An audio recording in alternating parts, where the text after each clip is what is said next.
यहाँ हम लोग रूट लोकस टेक्निक चैप्टर देखने जा रहे हैं। सबसे पहले हम चलते हैं कंट्रोल सिस्टम में। कंट्रोल सिस्टम हमें पता है ओपन लूप कंट्रोल सिस्टम होता है और एक होता है क्लोज लूप कंट्रोल सिस्टम। ये दो कंट्रोल सिस्टम के बारे में आप लोग को पूरी तरह से पता है। ओपन लूप कंट्रोल सिस्टम कहने का मतलब जिसमें फीडबैक सिस्टम अवेलेबल नहीं होता है वो होता है ओपन लूप कंट्रोल सिस्टम, और जिसमें फीडबैक सिस्टम अवेलेबल होता है उसे कहते हैं क्लोज लूप कंट्रोल सिस्टम। जो रूट लोकस टेक्निक है वो प्लॉट है यानी ग्राफ है किसका, root locus of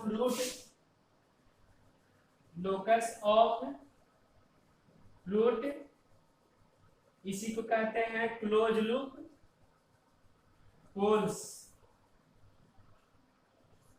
locus of root and gain के बीच में जो प्लॉट होता है उसी का नाम है रूट लोकस टेक्निक।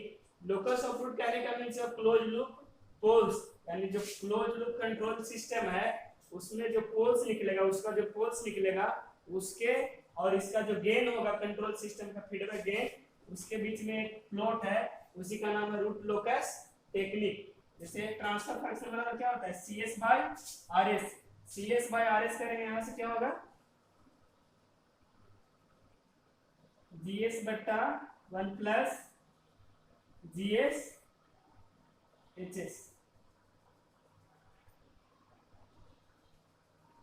ये होता है CS बाय RS बराबर GS बट्टा 1 प्लस GS HS। अगर यहाँ पे क्लोज लूप कंट्रोल सिस्टम न रह करके ओपन लूप रहता तब यहाँ पे क्या होता है ये जो 1 है वो नहीं होता, सिर्फ क्या होता है GS बट्टा GS plus GS into HS। तो यहाँ पे क्या है क्लोज लूप पोल्स, यानी क्लोज लूप सिस्टम का जो होता है कंट्रोल सिस्टम का उसका पोल, तो उसका पोल क्या होता है।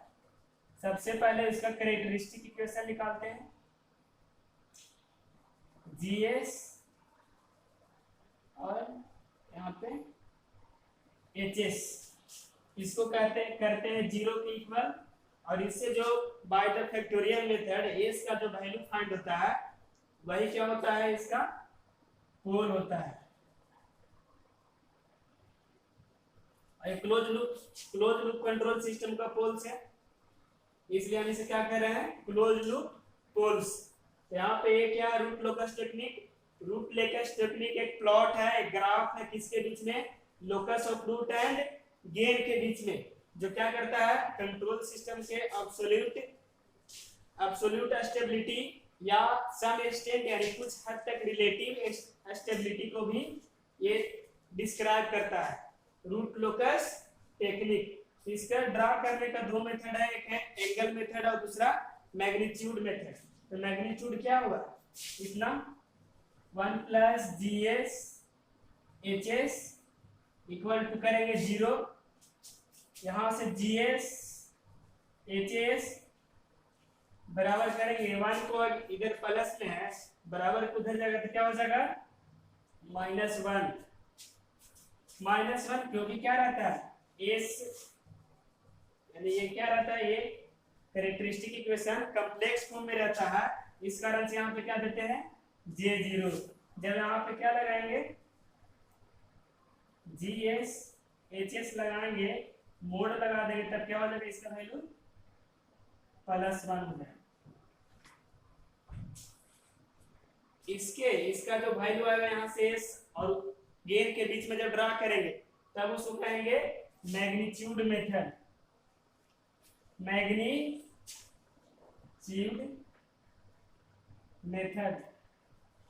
एक होता है एंगल सिस्टम, एंगल मेथड, यानी एंगल मेथड होता है किसको रूट लोकस टेक्निक, यानी रूट लोकस प्लॉट को ड्रा करने में। एक होता है मैग्नीट्यूड मेथड इसके और गेन के बीच में, एक होता है एंगल मेथड एंगल और गेन के बीच में जो ड्रा होता है उसे कहते हैं एंगल मेथड। इसमें क्या होता है एंगल निकालते हैं किसका GS HS कितना बराबर फॉर्मूला होता है ±180 डिग्री 2m + 1, ये होता है एंगल बराबर। एंगल यहाँ से फाइंड हो जाएगा और गेन हमें मालूम रहेगा पहले से, तो क्या हो जाएगा जो एंगल निकला वो और जो गेन निकला वो दोनों के बीच में हम प्लॉटिंग करेंगे, जो ग्राफ प्लॉट होगा वही क्या होगा एंगल मेथड के द्वारा क्या होगा root locus plot, root locus technique, यानी रूट लोकस टेक्निक के अंतर्गत हम लोग क्या करते हैं, प्लॉट करते हैं किसके बीच में, locus of root and gain के बीच में एक ग्राफ प्लॉट करते हैं। वो ग्राफ क्या देता है, कंट्रोल सिस्टम का एब्सोल्यूट स्टेबिलिटी, यानी कि अपने आप में ये कितना स्टेबल है ये देता है, और कुछ हद तक ये भी देता है कि दूसरे के कंपेयर में, यानी दूसरे एक कंट्रोल सिस्टम दूसरे कंट्रोल सिस्टम के कंपेयर में कितना स्टेबल है, इसकी भी जानकारी कौन देता है, रूट लोकस टेक्निक। इसका दो मेथड है, मैग्नीट्यूड मेथड और दूसरा एंगल मेथड।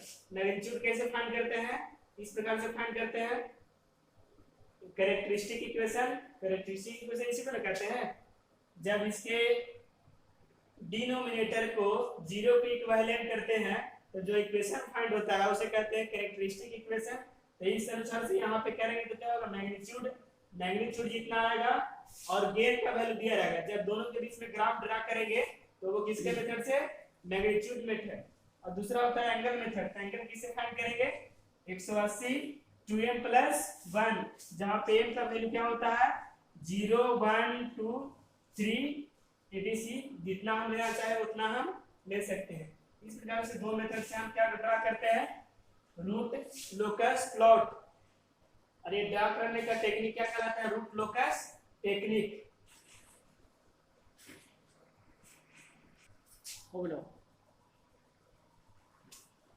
यहाँ पे हम देख रहे हैं ट्यूशन के अकॉर्डिंग दरमियान देखे हैं हम क्या स्टेप, क्या स्टेप होता है रूट लोकस डायग्राम या रूट लोकस ग्राफ ड्रा करने में क्या स्टेप फॉलो किया जाता है, वो स्टेप हम यहाँ पे देखते जाएंगे और न्यूमेरिकल के साथ में सोल्व करते जाएंगे।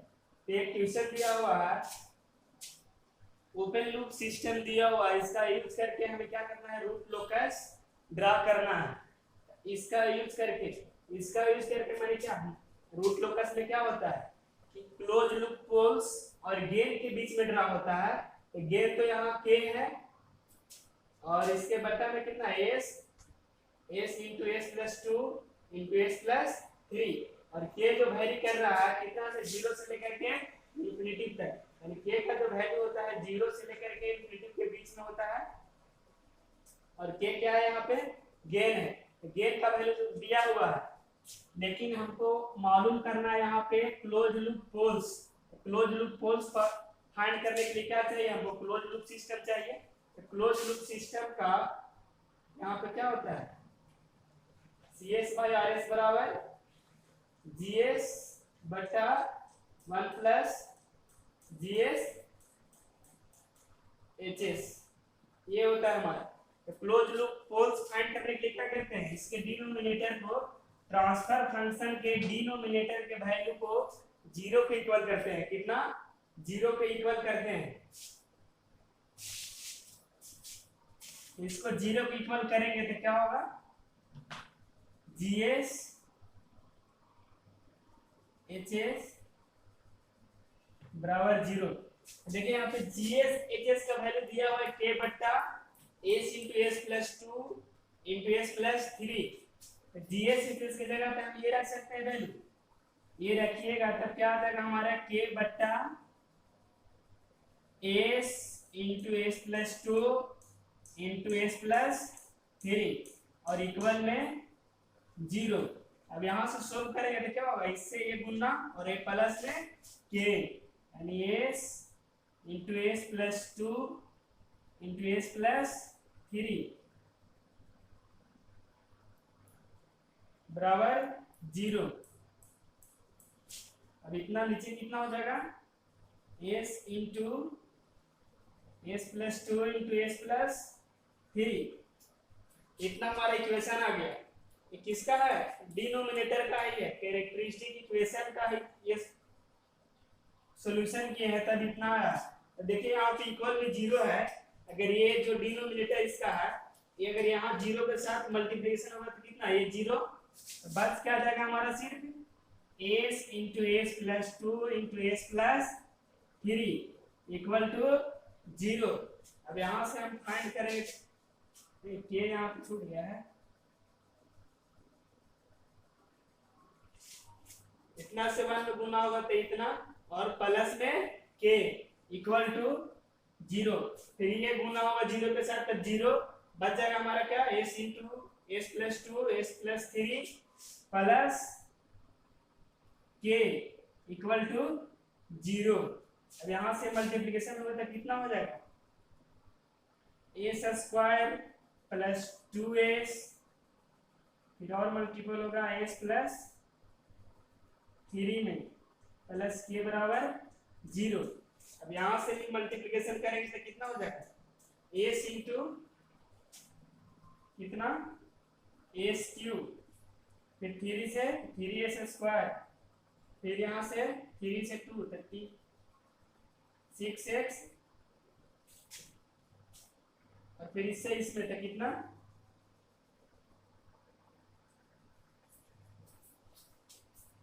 s क्यूब 2s स्क्वायर ही होगा यहाँ पे 3 से इंटू होगा तो 3 से s square, s into s square s cube, s into 2s square, 3 into s square 3s square, 3 into 2x कितना 6x, और प्लस में कितना है k बराबर 0, 2s square plus 3s square कितना होगा 5s स्क्वायर, बीच में इधर कितना हो गया s क्यूब, और यहाँ पे 6x प्लस k बराबर 0। ये हमारा क्या आ गया, इक्वेशन आ गया।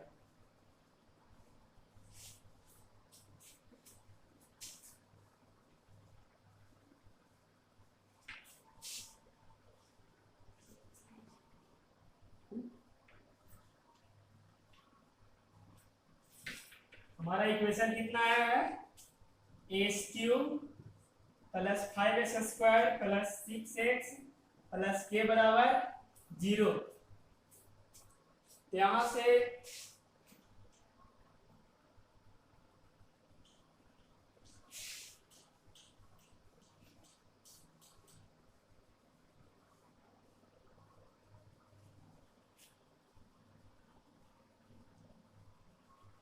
हम फाइंड करेंगे s cube 5s square 6x plus k बराबर 0 है, यहाँ से s का वैल्यू फाइंड करेंगे।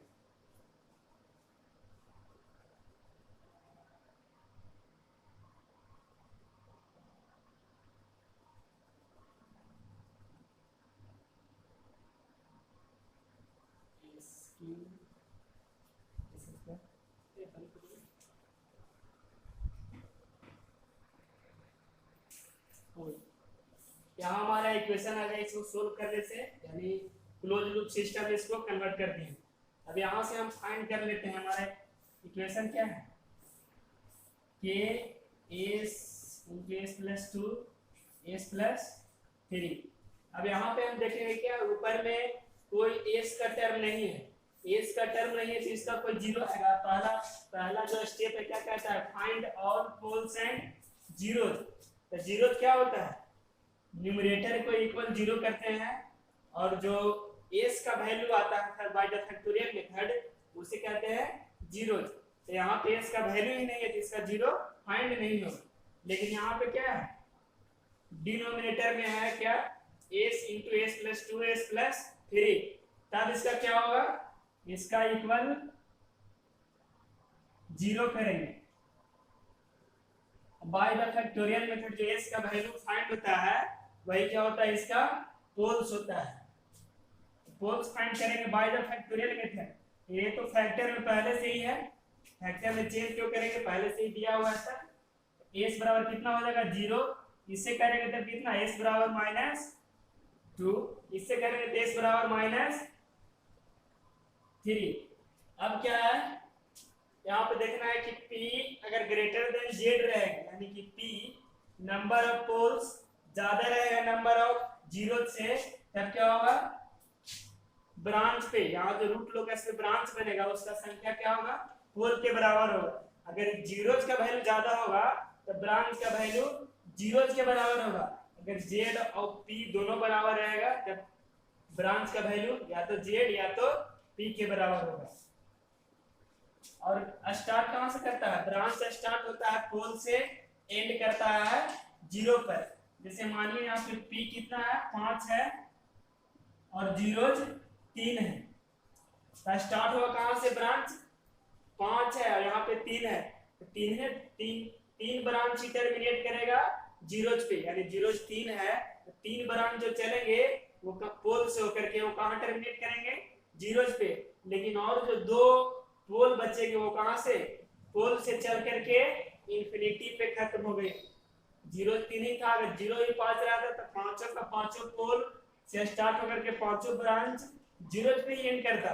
लेकिन यहाँ क्या है सिर्फ जीरो 3 ही है, तो 3 ही पोल स्टार्ट होगा पोल से, 3 ही ब्रांच स्टार्ट होगा पोल से और एंड करेगा जीरो पे, और बाकी का दो जो पोल बचा वो कहाँ एंड करेगा पोल से ही स्टार्ट होगा लेकिन एंड करेगा इंफिनिटी पॉइंट पे।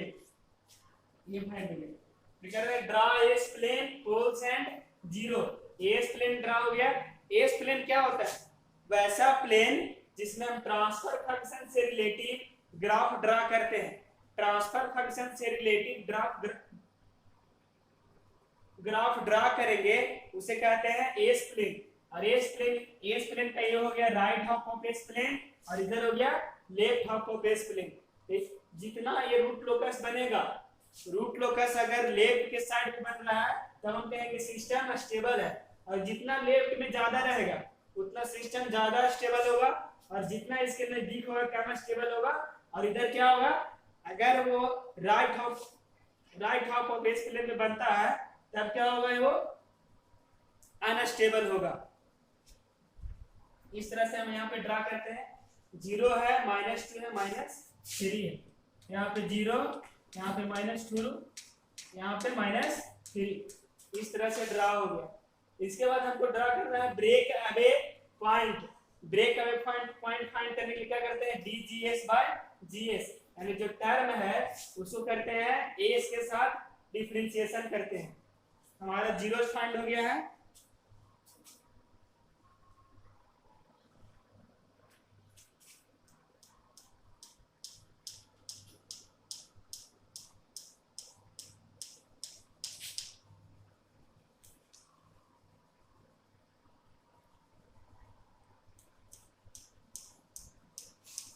तीन पोल हमारा फाइंड है -3 -2 और 0।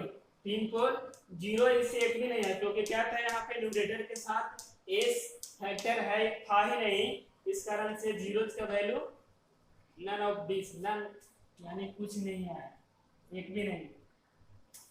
लेकिन यहाँ पे डिनोमिनेटर में था एस 3 फैक्टर है तो कितना आएगा 3 पोल आएगा। उसके बाद ब्रेक अवे पॉइंट ड्रा करना है। तो ब्रेक अवे पॉइंट क्या होता है dgs by ds। dgs by gs करेंगे तो यहां से क्या हो जाएगा dgs by ds। gs हमारा कितना दिया हुआ है k d k बट्टा s into s plus 2 s plus 3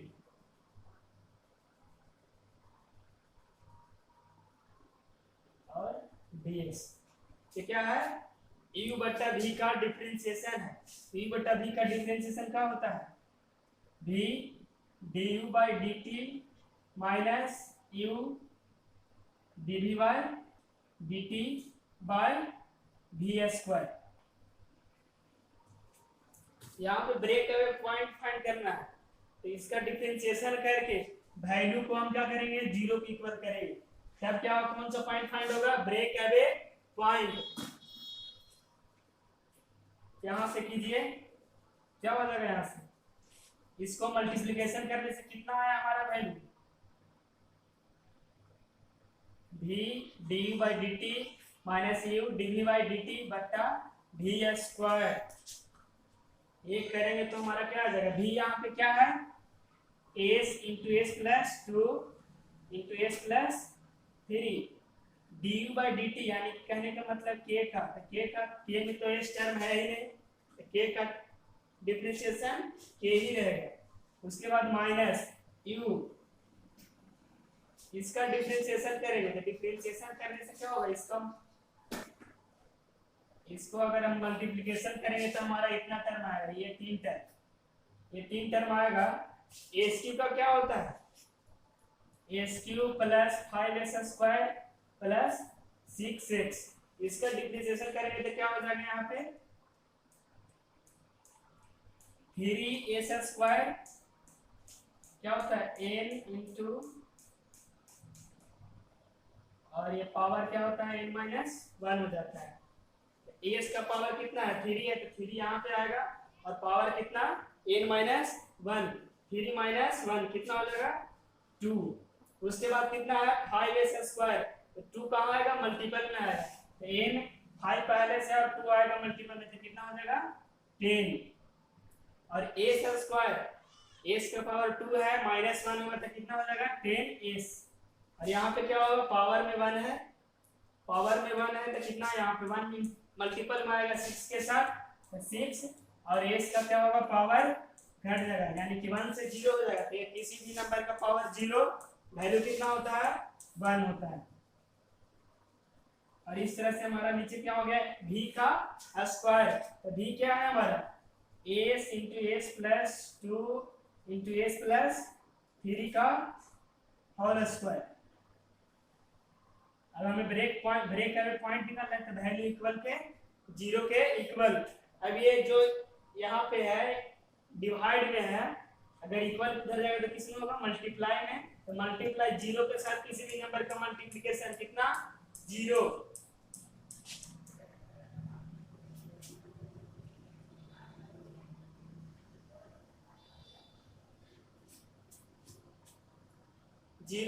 अब बाकी हमारा टर्म बच गया कौन, यहाँ पे k नहीं होगा, k क्या होगा यहाँ पे कांस्टेंट का टर्म का डिफरेंशिएशन 0 होता है, कांस्टेंट टर्म का डिफरेंशिएशन 0 होता है। तो ये भी टर्म 0 बचा, हमारा कौन सा टर्म ये टर्म बचा, ये भी यहाँ पे जाके 0 हो गया, और ये 0 के साथ मल्टीप्लिकेशन ये 0 हो गया। बच क्या गया हमारा सिर्फ बचा माइनस के 3s square plus 10s plus 6 बराबर 0।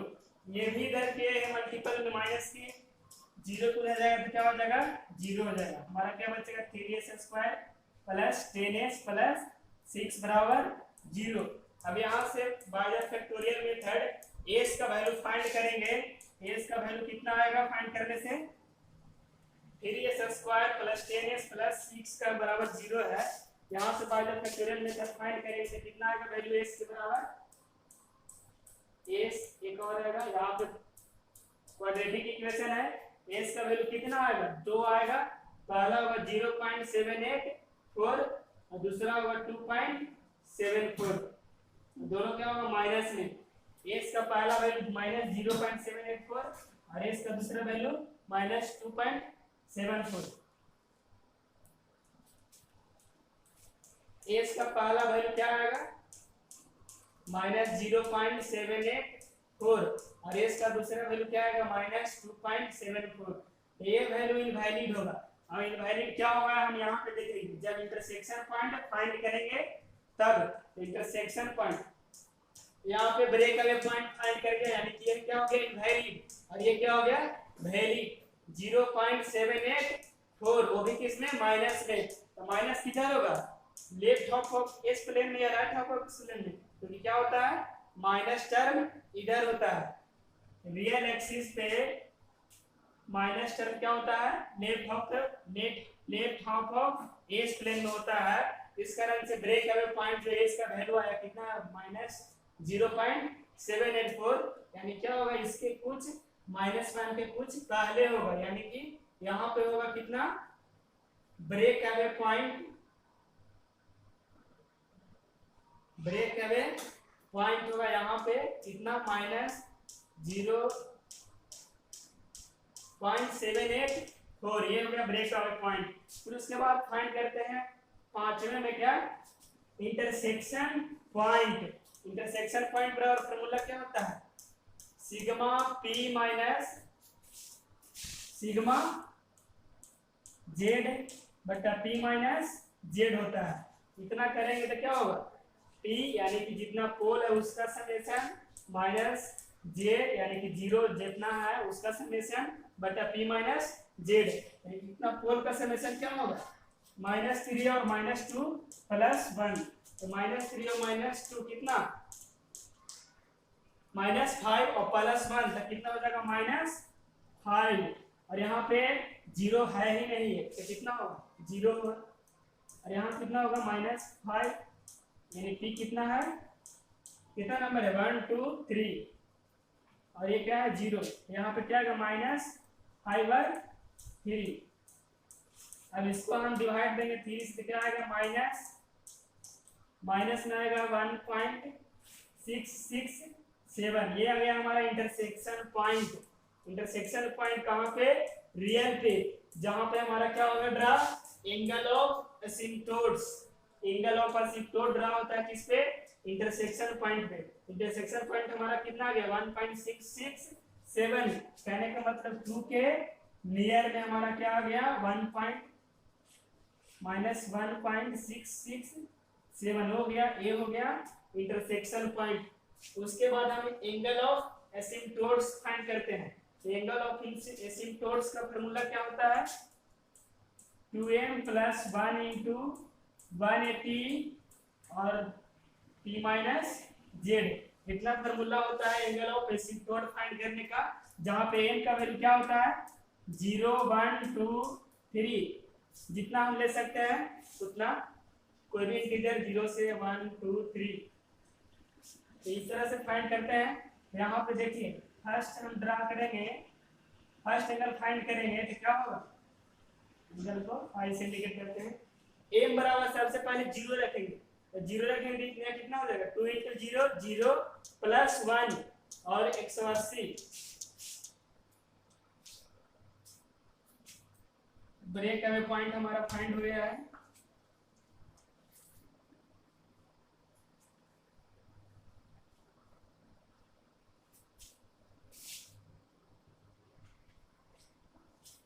फाइव बराबर फाइंड करना है, तो m बराबर सबसे पहले हम 0 रखते हैं, 0 रखेंगे तो क्या हो जाएगा 2 × 0 + 1 × 180 बट्टा में p - z, तो p कितना है 1 2 3 है और ये है 0, तो ये 2 - 2 × 0 0 + 1 तो 1 × 180 और बट्टा में 3, तो 3 से कितना बार में 60 बार में, यानी पहला डिग्री क्या हो गया 60 डिग्री, यानी कि 5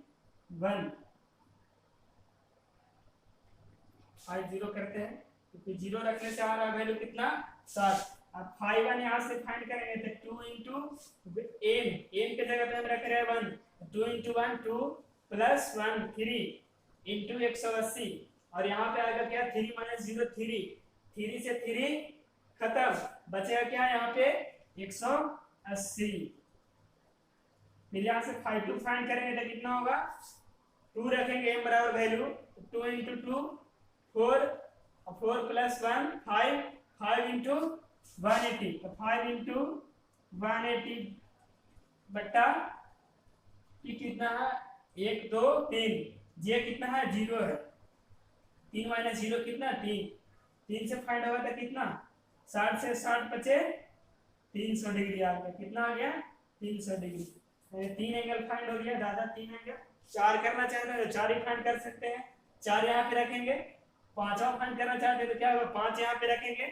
इस प्रकार से हम एंगल ऑफ एसिम्पटोट्स फाइंड करते हैं।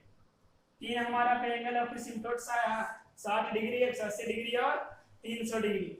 अब यहाँ पे हम फाइंड करते हैं क्या, ये एंगल ऑफ एसिम्पटोट्स ड्रा कहाँ पे होता है, एंगल ऑफ इंटरसेक्शन पे।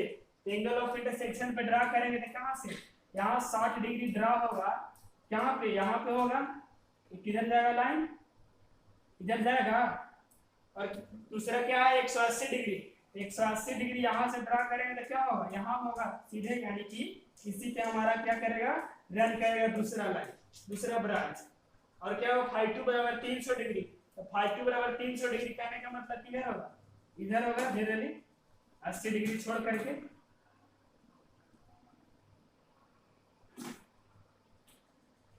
ये हो गया 300 डिग्री और ये हो गया हमारा 60 डिग्री, और यहाँ से यहाँ तक हो गया हमारा 180 डिग्री। तीनों एंगल ऑफ एसिम्प्टोट्स ड्रा कर दिए हैं। कहाँ पे? एंगल ऑफ इंटरसेक्शन पे। हमारा जो एंगल ड्रा होता है किस पे? एसिम्प्टोट्स। एंगल ऑफ एसिम्प्टोट्स किस पे ड्रा होता है? इंटरसेक्शन पॉइंट पे। इंटरसेक्शन पॉइंट हमारा फाइंड हुआ था यहाँ से कितना? -1.667। इस प्रकार से हमारा ड्रा हो गया लाइन, ब्रांच हमारा ड्रा हो गया। तीनों एंगल ऑफ एसिम्प्टोट से हम ड्रा कर दिए ब्रांच पे। अब दूसरा पॉइंट यहाँ पे क्या दिया है? Break away point. Break away point हमारा फाइंड है, इसका यूज होता है आगे देखिए कहाँ पे होता है। फिर उसके बाद फाइंड कर रहा है intersection point on imaginary axis.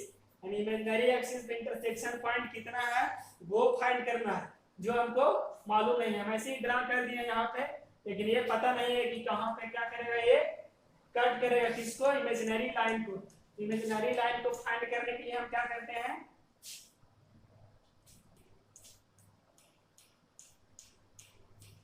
ये सब पॉइंट हमारा फाइंड हो गया है। हम चल रहे हैं 7 स्टेप पे, 7वां स्टेप पे intersection point on imaginary axis. Intersection point on imaginary axis के लिए हम ड्रा करते हैं सबसे पहले रूट अरे। रूट अरे जो क्या हुआ आप लोग पढ़ चुके हैं। तो हमारा इक्वेशन क्या है यहाँ पे? 5s³ है प्लस 5s² है प्लस 6x है प्लस k है, इतना है। यहाँ पे लिखेंगे s³, यहाँ पे लिखेंगे s², यहाँ पे लिखेंगे s और यहाँ पे लिखेंगे s के पावर 0, s के पावर 1। तो बताइए s³ का लिख रहे हैं, s³ का लिखेंगे तो क्या होगा? s³ का कोफिशिएंट कितना है? 1। और इसके एक छोड़ के, एक टर्म छोड़ कर कितना है कोफिशिएंट? 6 और उसके बाद 0। एक और छोड़ेंगे तो 0 ही आएगा। फिर यहाँ पे भी चलना है, तो इसका पहला टर्म कितना है? 5 और इसका एक छोड़ कर कितना है? k। और फिर यहाँ पे क्या होगा? 0 होगा। अब यहाँ पे s1 के सामने लिखना है, तो s1 के सामने क्या होगा? 6 × 5 यानी कि 30। s³ के सामने हम क्या लिखेंगे? इसका कोफिशिएंट, फिर एक टर्म छोड़ करके इसका कोफिशिएंट, फिर एक टर्म छोड़ कर इसका कोफिशिएंट 1 6 0। फिर यहाँ पे भी लिखेंगे इसका कोफिशिएंट, एक टर्म छोड़ करके इसका कोफिशिएंट, ये तो कोफिशिएंट ही है। फिर चलेंगे और आगे का, और आगे तो कुछ है नहीं, 0 ही होगा। अब यहाँ पे लिखना चाह रहे थे क्या होगा? 6 × 5, 6 × 5 कितना? 30 और k × 1 कितना? -k और बट्टा में ये टर्म कितना है? 5। ये होगा हमारा। फिर यहाँ पे क्या होगा? 0। फिर s0 का मतलब क्या होगा? s0 का मतलब यहाँ पे टर्म पे 6k है और इधर 0 है। ये हमारा हो गया रूट अरे। इससे फाइंड करना है यहाँ पे, तो s1 का कितना है? s1 का वैल्यू, s1 के साथ कितना है? 30 - k/5। 30 - k/5 है, 30 - k/5। अगर सिस्टम के स्टेबिलिटी को हम चाहे कि कंट्रोल सिस्टम हमारा स्टेबल हो, तो इसका वैल्यू कितना होना चाहिए? या तो 0 होगा या 0 से कम होगा,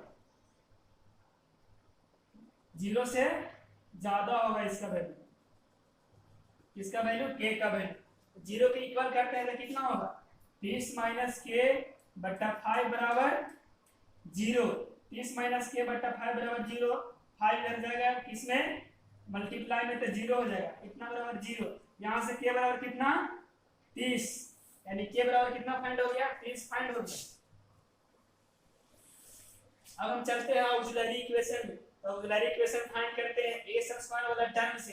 s² वाला टर्म कितना है? 5s² प्लस k बराबर इक्वल टू 0।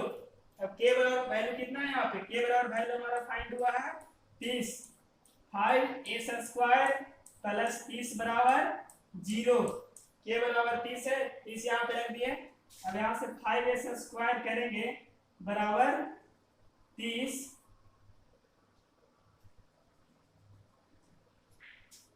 अब 30 किसमें होगा? इधर जहाँ प्लस में इक्वल गुजर जाएगा तो क्या हो जाएगा? माइनस में। 5s² बराबर -30 ए 5 से कटेगा कितना बार में, -6 बार में। ए स्क्वायर बराबर हमारा टर्म कितना है, -6। ए बराबर करेंगे तो क्या होगा, √6। इसका वैल्यू फाइंड करेंगे तो कितना होगा, -1.2.449 आएगा अप्रोक्सीमेट। √-6 का वैल्यू आएगा -2.449 आएगा अप्रोक्सीमेट। इतना वैल्यू आएगा, यानी नहीं, रूट अंडर का वैल्यू क्या होता है, प्लस और माइनस दोनों में होता है। तो प्लस माइनस दोनों में होता है तो क्या होगा, एक वैल्यू 2.449 और दूसरा वैल्यू +2.449। 2.449 को हम अप्रोक्सीमेट 5 के 2.5 के अप्रोक्सीमेट मान सकते हैं। यानी यहाँ पे क्या होगा 2.5 और यहाँ पे 2.5, इस प्रकार से। अब हमारा हो गया क्या, यहाँ पे ब्रेक अवे पॉइंट कितना था, 0.784।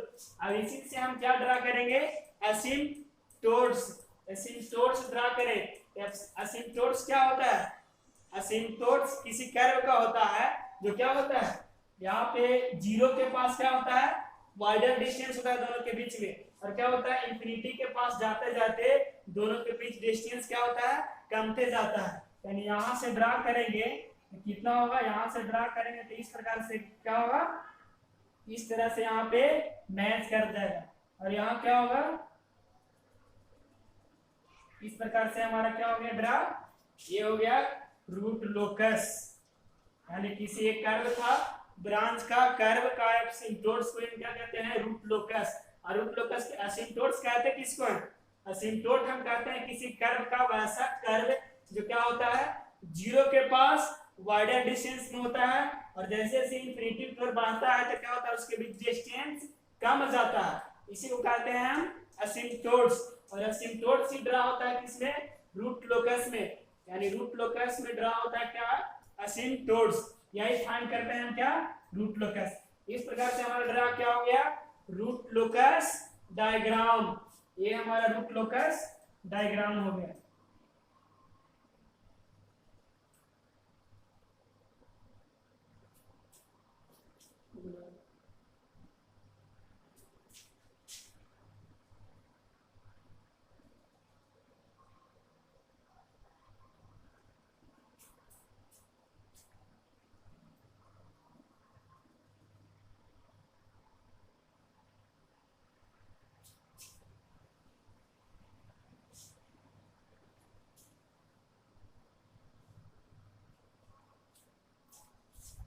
ये हमारा फाइनली क्या है, root locus. Root locus draw हो गया। सभी स्टेप यहाँ पे मालूम है हमको। फर्स्ट स्टेप क्या था, all zeros and pole find करना था। सेकेंड स्टेप क्या था, नंबर ऑफ ब्रांच फाइंड करना था। नंबर ऑफ ब्रांच कैसे फाइंड होगा, अगर पोल ज्यादा होगा तो पोल के बराबर, जीरो ज्यादा होगा तो जीरो के बराबर, और दोनों अगर बराबर रहेगा तो किसी के भी बराबर हो सकता है। इस प्रकार से हम फाइंड किए थे। ऑल स्टेप यानी 7 स्टेप तक हम चले थे, और हमारा फाइनली क्या ड्रा हो गया, रूट लोकस डायग्राम ड्रा हो गया। इसी प्रकार से और भी क्वेश्चन आएंगे। क्वेश्चन दिया रहेगा क्या कि ओपन लूप ट्रांसफर फंक्शन को यूज करके क्या हमको ड्रा करना है, रूट लोकस ड्रा करना है। तो ओपन लूप दिया हुआ है, ओपन लूप से हम यहाँ पे ड्रा कर लेंगे। पहले निकाल लेंगे, जीरो निकालेंगे इसको इक्वल करके, इसके इक्वल जीरो करके, और पोल निकालेंगे इसको जीरो के इक्वल करके। निकालने के बाद क्या होगा हमारा, इसको क्लोज लूप सिस्टम में चेंज करेंगे। क्लोज लूप सिस्टम में चेंज करने के बाद क्या फाइंड होगा, यहाँ पे ड्रा करेंगे क्या, एस प्लेन। एस प्लेन क्या होता है, किसी भी ट्रांसफर फंक्शन के ग्राफ को ड्रा करने का जो प्लॉट होता है उसे कहते हैं एस प्लेन। एस प्लेन इधर है right half of left half of S plane, और इधर है right half of S plane. अगर हमारा root locus diagram left half of S plane में लाइज करता है तो क्या होगा, हमारा सिस्टम स्टेबल होगा। और जितना ज्यादा लेफ्ट में होगा उतना ज्यादा हमारा सिस्टम स्टेबल होगा, और जितना ज्यादा उधर होगा उतना ज्यादा क्या होगा, इधर तो क्रॉस करेगा तो क्या हो जाएगा, अनस्टेबल हो जाएगा। यानी right half of S plane अगर लाइज करता है तो कैसा, अनस्टेबल। इधर क्या होगा, जितना इधर से इमेजिनरी लाइन के निकट आएगा उतना मार्जिनली स्टेबल, यानी कि स्टेबिलिटी क्या होता जाएगा, घटते जाएगा धीरे धीरे। इस प्रकार से हमारा क्या ड्रा होता है, और भी सिस्टम, और भी क्या है, रूट लोकस ड्रा कीजिए। ये हमारा सिस्टम दिया जाएगा, के का वैल्यू दिया रहेगा, के क्या है, गेन। रूट लोकस डायग्राम है ही किसके बीच में, रूट लोकस एंड गेन के बीच में। रूट लोकस का है तो क्या, क्लोज लूप पोल, और गेन के बीच में, तो गेन का वैल्यू दिया है 0 से इंफिनिटी से 0 के बीच, 0 और इंफिनिटी के बीच में किसका वैल्यू लाई कर रहा है, के का वैल्यू, और यहाँ से पोल निकल ही जा रहा है। पोल और गेन जब फाइंड हो जाएगा तो हम क्या करेंगे, रूट लोकस डायग्राम किसी भी क्वेश्चन का, किसी भी कंट्रोल सिस्टम का फाइंड कर लेंगे। ये हमारा क्या बताता है, एब्सोल्यूट स्टेबिलिटी या रिलेटिव स्टेबिलिटी, दोनों बताता है। एब्सोल्यूट स्टेबिलिटी कहने का मतलब कि ये सिर्फ अपने आप में कितना स्टेबल है, और रिलेटिव स्टेबिलिटी कहने का मतलब कि ये दूसरे कंट्रोल सिस्टम के कंपेयर में कितना स्टेबल है और कितना अनस्टेबल है। ये कौन जानकारी देता है, रूट लोकस टेक्निक।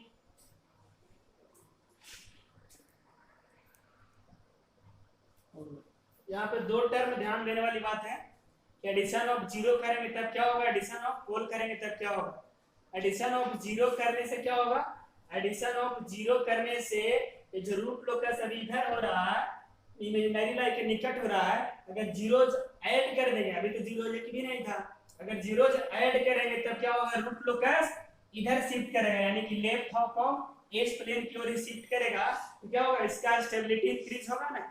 यानी पहला हो गया कि अगर जीरो ऐड होता है इसका स्टेबिलिटी इंक्रीज करेगा। स्टेबिलिटी इंक्रीज करने का मींस क्या होगा, एक्चुअल में इंक्रीज क्या करेगा, रूट लोकस डायग्राम इधर शिफ्ट होगा, तो जितना ज्यादा इधर शिफ्ट होगा उतना ज्यादा हमारा सिस्टम क्या होगा, स्टेबल होगा, उतना ज्यादा हमारा सिस्टम स्टेबल होगा,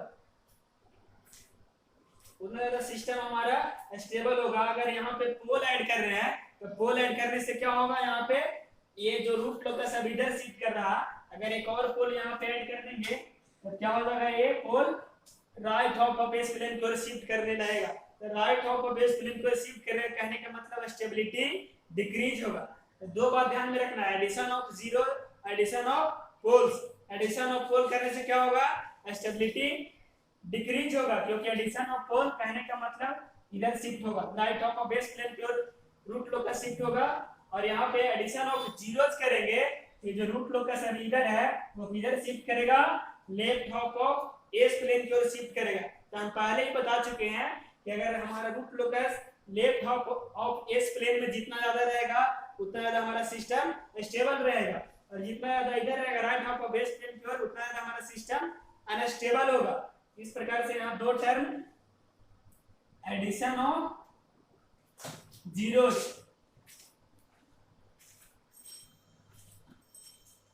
और दूसरा है addition of poles. Addition of zero और एडिशन ऑफ पोल दोनों, जीरो ऐड करने से क्या होता है, सिस्टम का स्टेबिलिटी इंक्रीज करता है, और इससे ऐड करने से क्या होता है, सिस्टम का स्टेबिलिटी डिक्रीज करता है। या क्या है, तो इससे एडिशन ऑफ जीरो करने से root locus left half of base plane पर शिफ्ट करता है, और एडिशन ऑफ पोल यानी पोल ऐड करने से root locus right half of S plane की ओर शिफ्ट करता है। तो क्या होगा, एडिशन ऑफ पोल करने से सिस्टम स्टेबिलिटी डिक्रीज होगा, एडिशन ऑफ जीरो करने से सिस्टम स्टेबिलिटी इंक्रीज होगा। ये दो पॉइंट इंपोर्टेंट है, याद करने जो है।